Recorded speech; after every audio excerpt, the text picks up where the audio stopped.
All right, Shalom. This is Howard One by Yasha Allah of the Lions Den Camp. I want to say Kal Halayim La Yahweh by Hashem Yahushai by Hashem Harakah Kodash Ma'amah. Double honor to the elder apostles of GMS and the elders.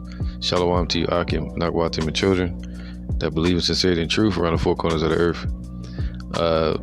Those that are in the know, the brothers and sisters out there, Shabbat Shalom, and also, this is the time of the Feast of Tabernacles, or what's called the Feast of Booths. All right. Now, it's also called, Esau calls it the Sukkot, but it's called the Sakah. All right, Sakah, Sakah, which would be Sakah, which would mean booths or tabernacles. Okay. And it's just crazy because this past month or this past few weeks, I got in the spirit of just making teepees and stuff, me and my children. We've been studying into that and building them. But I'm gonna go through this, kind of give any brothers out there that's new into this faith and this walk a little understanding of what to do on the Feast of Tabernacles, how to celebrate it. Because you don't really have to go out and sleep in a tent right now in America. We already scattered. All right, let me start off with that.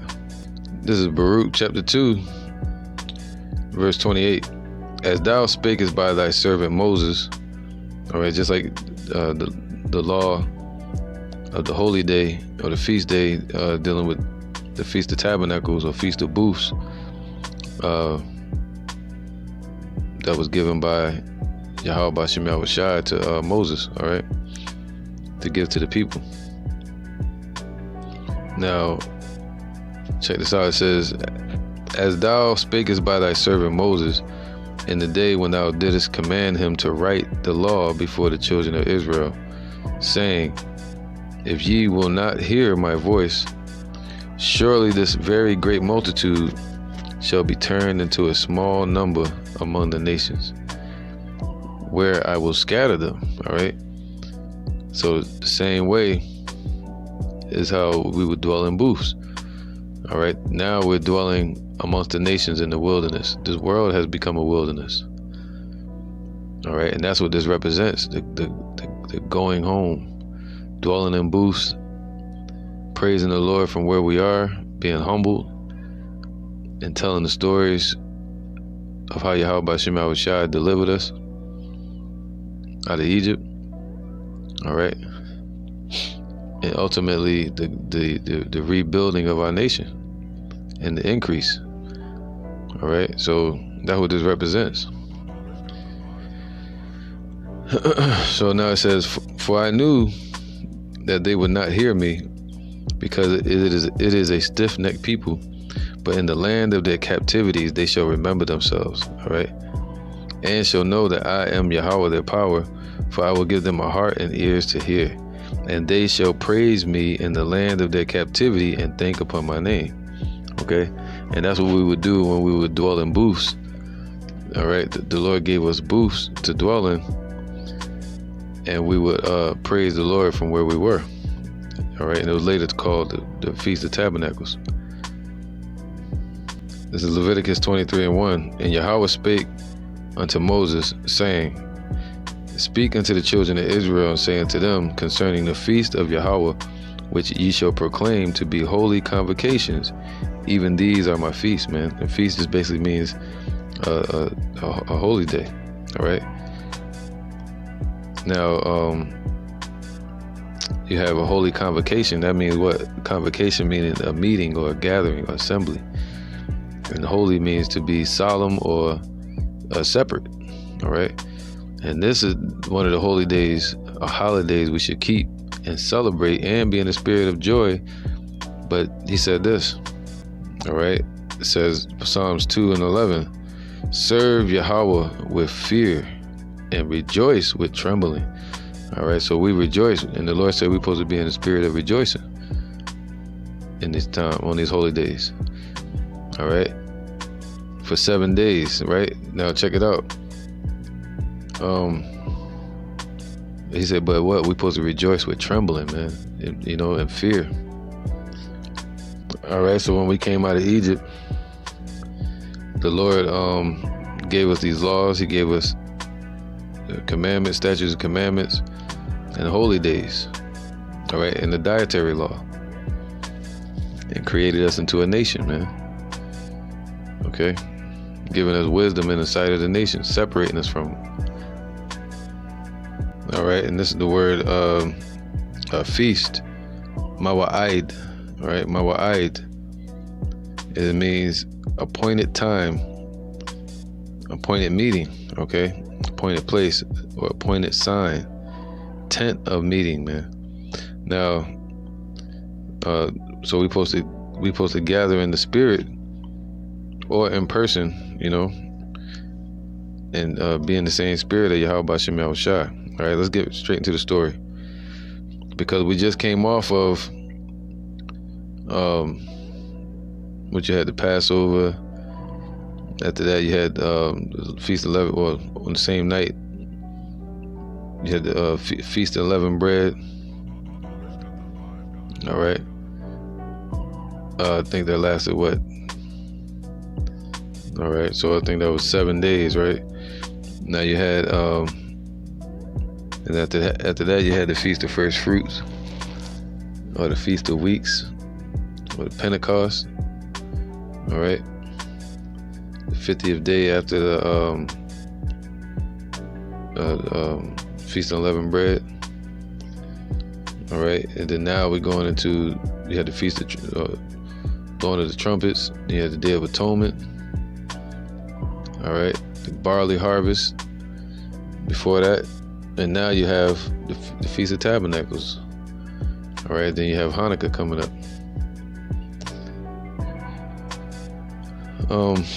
which Hanukkah was established later, around 164 BC, which means the rededication of the temple.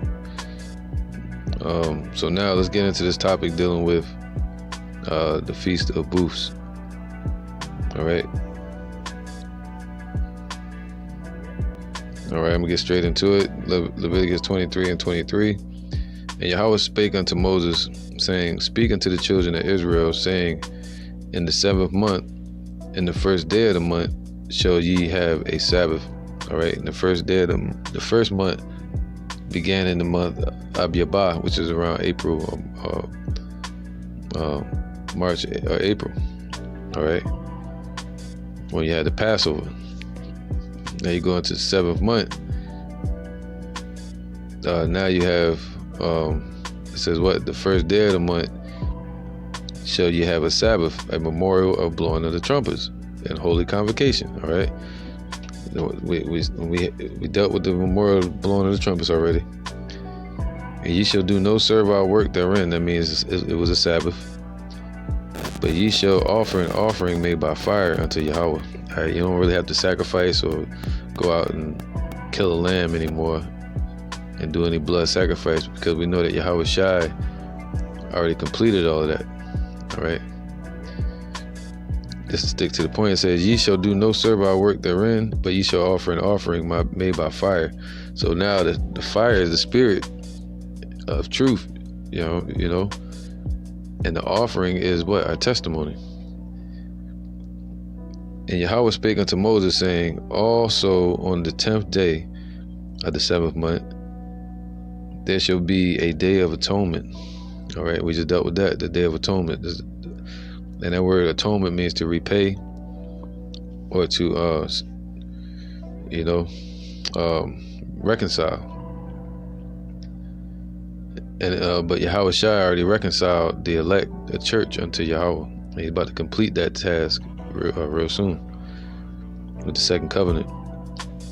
It shall be an holy convocation unto you. So another separated gathering or assembly. All right. Instead of gathering for Thanksgiving Day or Halloween, the Day of the Dead, or they call it All Demons Day, what they call it All Saints Day, or what they call Christmas, where the birth of all their idols, because Yahweh Shai was born in the month Abiyabah, which would be around spring. All right. So now it says this. It says, it shall be a holy convocation unto you, and ye shall afflict your souls. Afflict your soul means what? To fast, all right, or to pull away from. It can be a dry fast. It can be a liquid fast for a few days or whatever. But for this specific one, it was a dry fast for 24 hours, all right? No food or liquid. Unto Yahweh. And ye shall do no work in the same day. So it's another Sabbath. It didn't change the Sabbath, but it was a Sabbath as well. Right? For it is a day of atonement, to make an atonement for you before Yahweh, your power. For whatsoever soul it be that shall not be afflicted in that same day, meaning fasting, he shall be cut off from among his people. And today the Lord will cut you off spiritually. I number you with the 2/3, having the spirit of division and receiving that same recompense. Ye shall do no manner of work. It shall be a statute forever throughout your generations in all your dwellings, wherever we're at. So that's why the Lord told us. Let me get this real quick. Judges 5:11. They that are delivered from the noise of archers and the place of drawing water, there shall they rehearse the righteous acts of Yahweh. All right, and with the drawers of water. Now this was a parabolic, because where the women would draw water by the wells, Deborah would teach them the scripture, teach them the doctrine or the laws. And she was one of the last of Israel of her, being at her status or age at that time that was alive, and she started seeing the new generation. All right, so she was able to tell them what was going on as far as the laws and everything. All right, and what she was taught.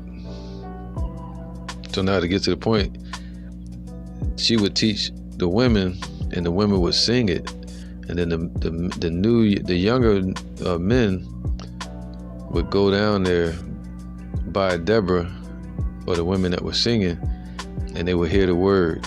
You see that, and they would learn that way from the singing.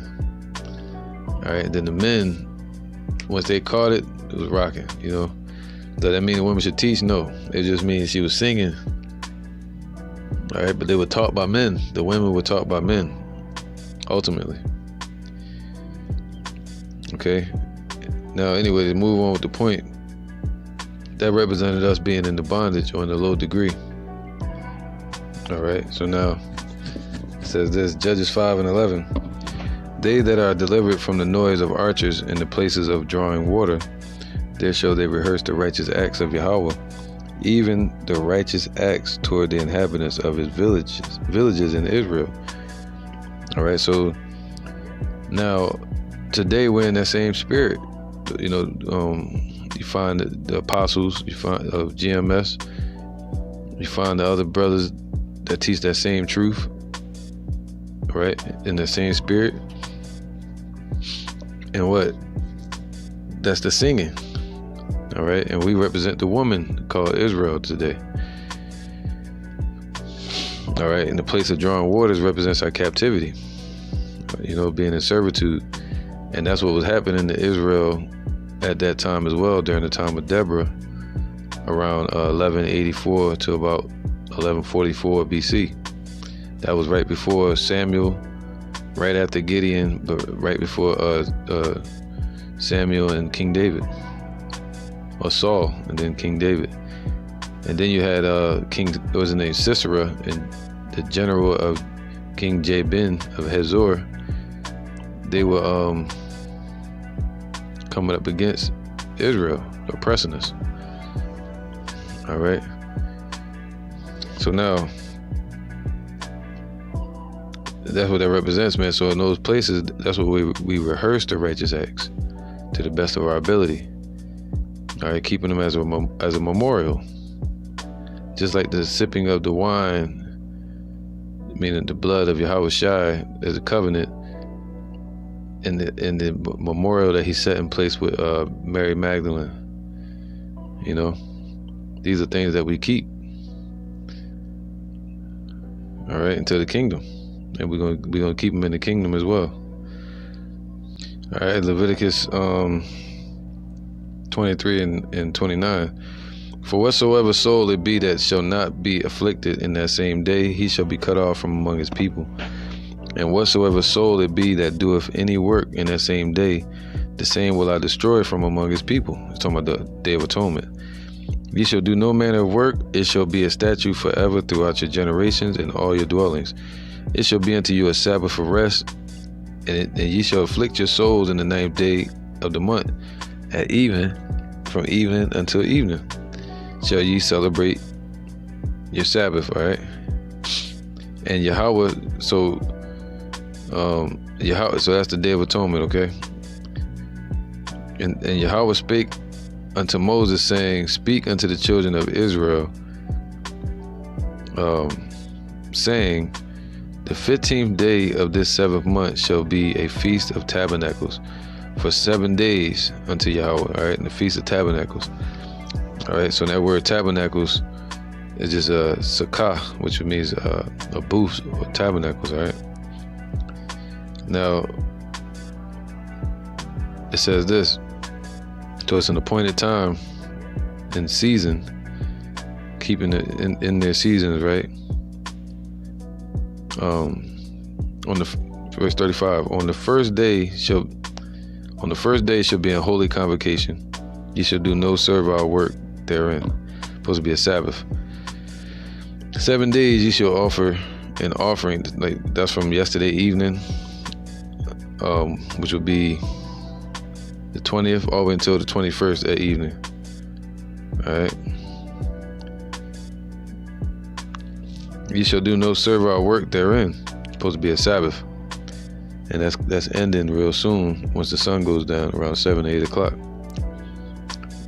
All right, so that's the first day. Then you count 6 more days after that. It should end around the 28th at evening. 7 days ye shall offer an offering made by fire unto Yahweh, right? So in these times, are you going to go out and get a lamb and sacrifice it? No. What you want to do is you pray, you go out and teach, and continue in the work, man. Just turn up the heat. All right, you may create a tent or something in your house with your children, just tell some stories and go into the scriptures. You may link up with brothers and go camping. That's cool. But do you have to in these times? No, everything is spiritual now. All right. And it represents us going home to the kingdom. Now it says this: 7 days ye shall offer an offering. I already read that, verse 37. It is a solemn assembly, and ye shall do no servile work therein. All right, so can no heathens be a part of this? Or 2/3 of our people that are still in this world mentally. These are the feast of Yahweh, which ye shall proclaim to be holy convocations, to offer an offering made by fire unto Yahweh. Now our offering is our testimony, okay? A burnt offering and a meat offering. So you have a burnt offering and then you have a meat offering. And the sacrifice, a drink offering, everything upon this day. All right. And the drink offering would be the yayan, which would be wine. All right. And the meat offering would be a pure lamb, a kid, or even a goat. Okay. You have the burnt offering, then you have the meat offering, which would be the lamb. It says everything upon his day, man. And also that's spiritual for the Lord, making a separation between the 2/3 and the elect. All right.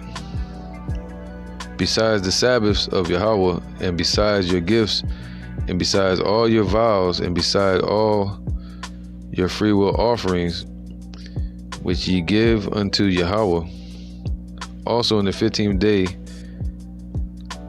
Yeah, you know. So also in the 15th day of the 7th month, when ye shall have gathered in the fruit of the land, ye shall keep a feast unto Yahweh 7 days.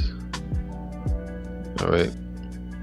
On the first day shall be a Sabbath, and on the 8th day shall be a Sabbath. All right. With that, then you had the feast of first fruits. All right. Yeah, the wheat harvest. Now it says this. All right, and also on this one, you know, people will meet up for the Day of Atonement as well, and the Passover. But on this holy day, you would gather fruit into the land. Like on the Passover, he told us to eat unleavened bread, because we didn't have time to put leavening in the bread when we were leaving out of Egypt that night. So how you know that the Feast of Unleavened Bread starts on the night of the Passover. But on this holy day, the Feast of Tabernacles, he say eat it with the leaven in it. All right, and that's symbolic of us eating our whole daily bread. All right, and increasing in that bread. All right. So it says this, and ye shall take you on the first day the boughs of goodly trees, branches of palm trees, and the boughs of thick trees and willows of the brook. Sound like making teepee, right? And ye shall rejoice before Yahweh your power 7 days, man. So we supposed to be in the spirit of rejoicing. Why? Because we're gonna get the kingdom, man. All right, and the Lord brought us out of Egypt and was going to take us into the promised land. That's what this represents. All right. So now it says here, and ye shall keep it a feast an appointed time in the same season. I mean, you know, every year until Yahweh 7 days in the year, man. All right. It means completion. Just like us dwelling in these booths scattered around the world, being migrants upon the earth, right? Meaning our home is in the heavens and our home is in Jerusalem, right? In the spirit of Yahweh. That's our tabernacle. But it says what? And it shall be a statute forever in your generations. You shall celebrate it in the 7th month. And ye shall dwell in booths 7 days. All that are Israelites born shall dwell in booths, man. So Esau can't take part in this. These heathens can't take part in this. They gotta be Israelites. So these fake Jews over there keeping something called Sukkot and all that, and they deal with the Holocaust, but the real Holocaust happened to the Negroes, Latinos, Native Americans. All right. So ye shall dwell in booths 7 days. So, you know, so hey man, what I'm gonna do with my children is I'm gonna have them make a tent, you know, or TP or something. Just stay in that spirit of camping, and maybe every night this week, you know, for the 7 days, might light some candles or menorah if I could find one.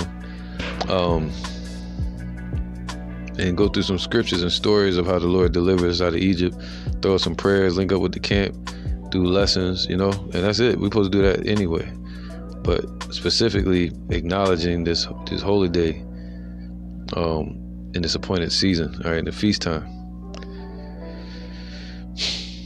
All right, that your generations may know, see, that's the important part, that the generations, the children and the brethren and the Akim and Akwatim out there, may know that I made the children of Israel to dwell in booths when I brought them out of the land of Egypt. I am Yahweh your power. And Moses declared unto the children of Israel the feast of Yahweh.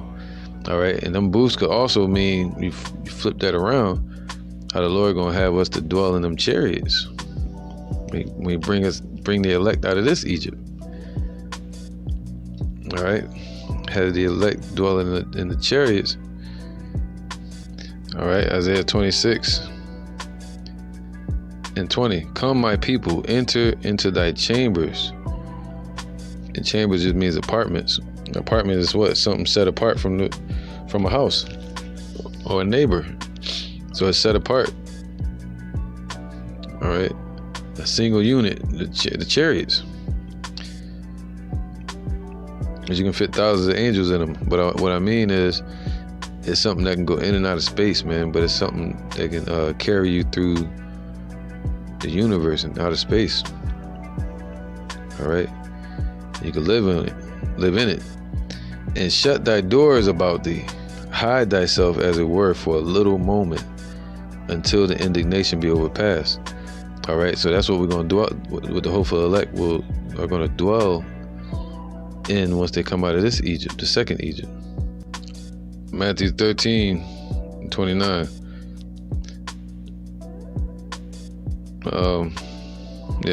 Start from 29 to get to the point. But he said, nay, lest while ye gather up the tares, ye root also the wheat with them. Let them both grow together until the harvest. And in the time of harvest, I will say to the reapers, gather ye together first the tares and bind them in bundles to burn them. That's 2/3 in these heathens. All right, but gather the wheat into my barn, man. That represents what? The chariots being gathered into the chariots, man. All right, and those type of booths now. All right, apartments in the sky. All right, this is Deuteronomy 16:8. All right, Deuteronomy is basically a Greek word made by the Septuagint writers. All right, they wrote it in Greek, meaning the second rendition of the law, second giving of the law from Moses to the people when they got to the land of Canaan. Let me get that real quick just to make that point. This in Deuteronomy 2, I think, or 1. 1. Deuteronomy 1:1.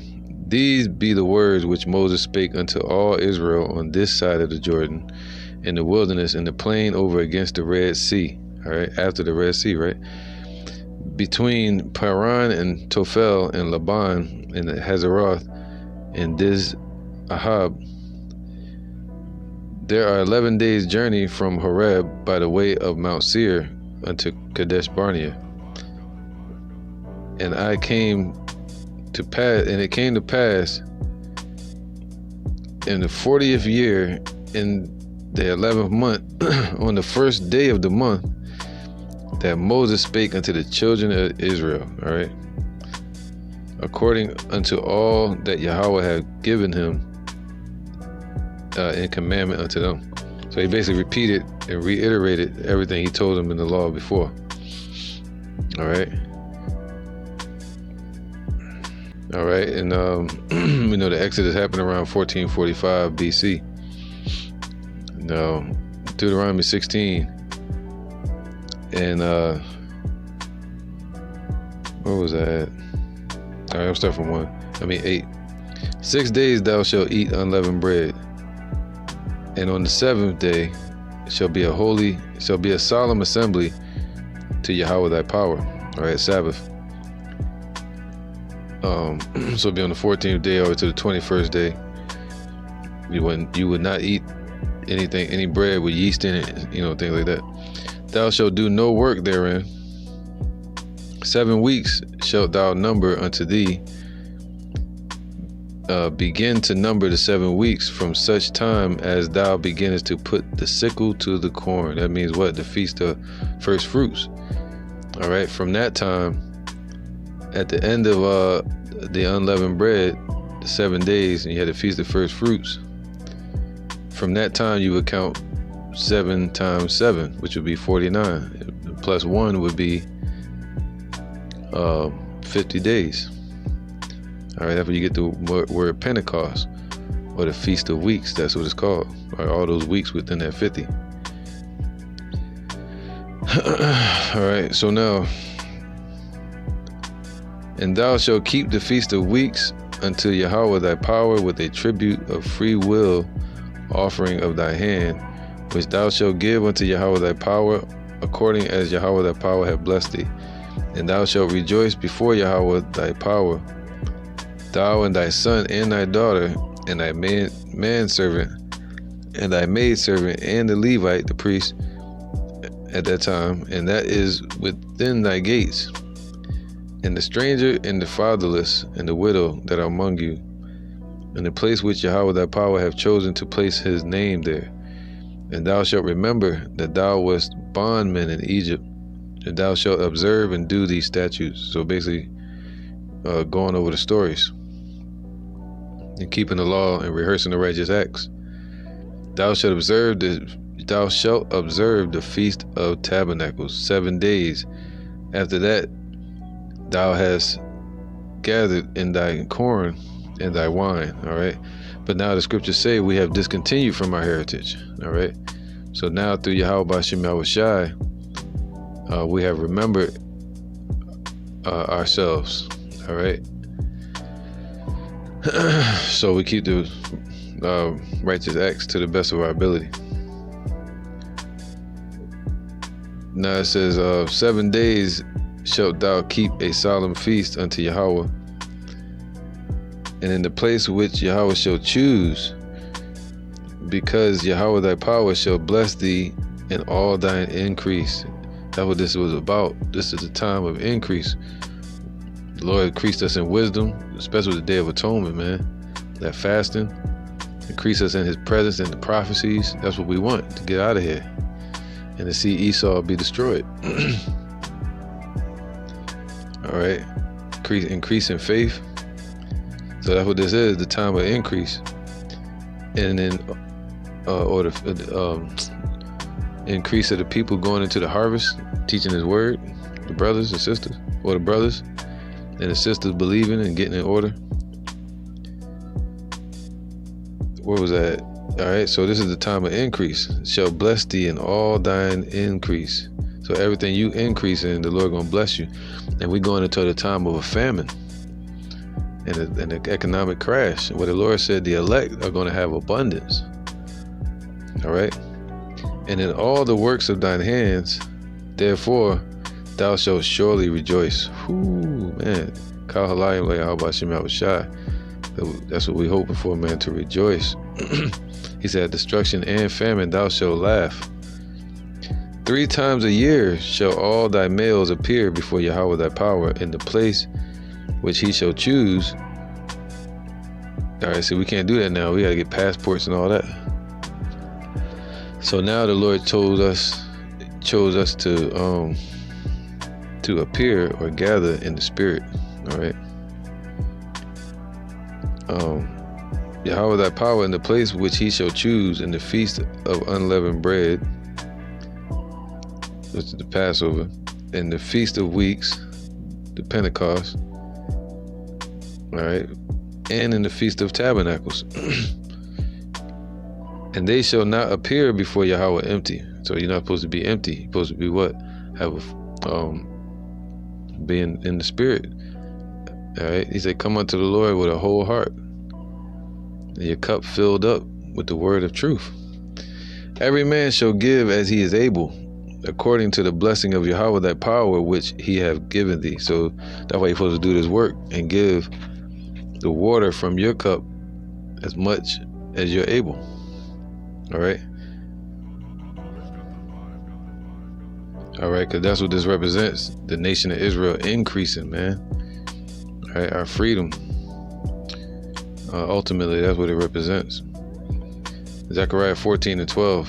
And this shall be the plague wherewith Yahweh will smite all the people that have fought against Jerusalem. You know? So the Lord gonna bring plagues upon these nations. Their flesh shall consume away while they stand upon their feet, and their eyes shall consume away in their holes, and their tongue shall consume away in their mouth. That's nuclear fire. And it shall come to pass in that day that a great tumult from Yahweh shall be among them, and they shall lay hold every one on the hand of his neighbor. and his hand shall rise up against the hand of his neighbor. All right, so that's all right. So now, and Judah also shall fight at Jerusalem, and the wealth of all the heathen round about shall be gathered together, gold and silver and apparel in great abundance. So all these nations going to bring their wealth unto Jerusalem. So even in the kingdom, we're going to be keeping the Feast of Tabernacles, all right? And the nations, these heathens, are going to have to keep it as well. 3 times a year, they're going to come up for the Passover, for then they got to bring their goods unto us, unto the kingdom. The Feast of Weeks, and also the Feast of Tabernacles. All right, and they're gonna be in chains.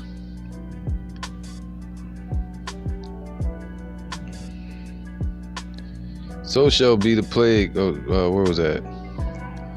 15. And so shall be the plague of the horse, and the mule, of the camel, and of the ass, and of the beast that shall be in these tents, as this plague. And it shall come to pass that every one that is left of all the nations which came against Jerusalem shall even go up from year to year to worship the King. They're going to worship Yahushua, submit to him. Every knee shall confess, and every tongue shall confess, and every knee shall bow, all right, before Yahushua. Yahweh of armies, even upon them shall be no rain. All right, so the Lord gonna use famines, all kind of stuff to get these nations to get up off their ass and come out there to Jerusalem in the kingdom. All right, he's gonna send bees and all kind of stuff after them, man, and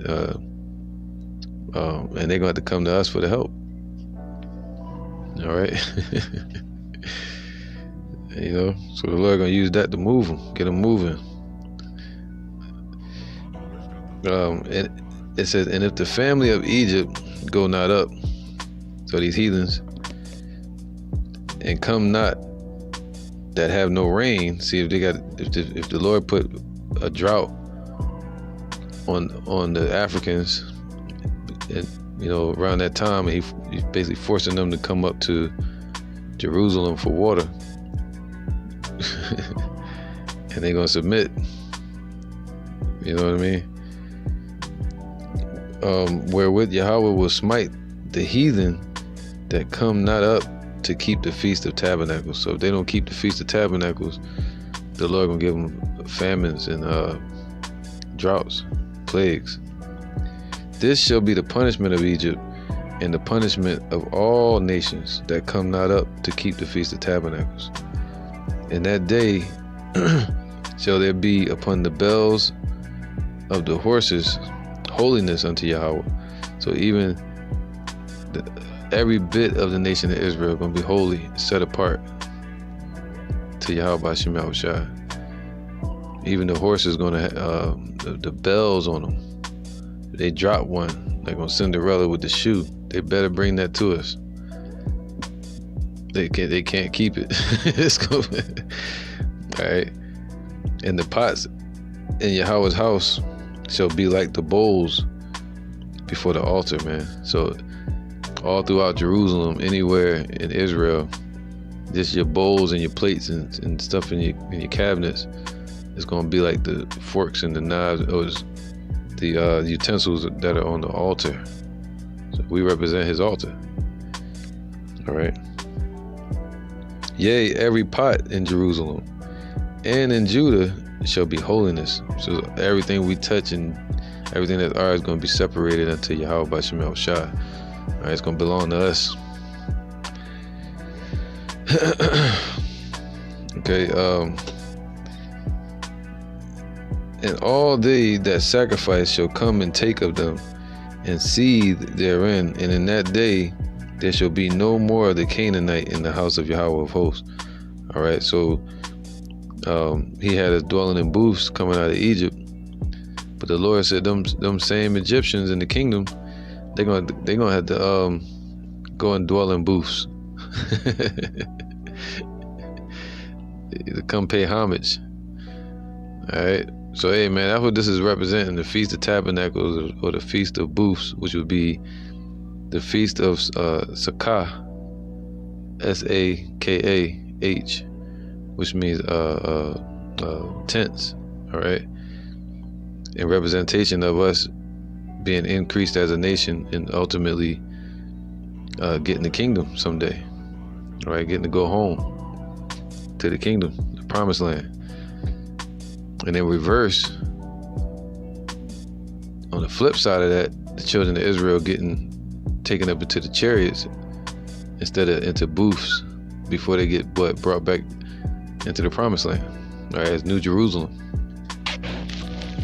Okay, it's supposed to humble us, but the Lord said, rejoice. All right, and go over the stories with your children and your loved ones and your brothers, and be in that spirit of praise and thanks, and the water to Yahweh B'Hashem Yahushai. So with that we say Shalom, or Kal Halayim La Yahweh B'Hashem Yahushai B'Hashem Ha Rekah Kodash Ma'amaf.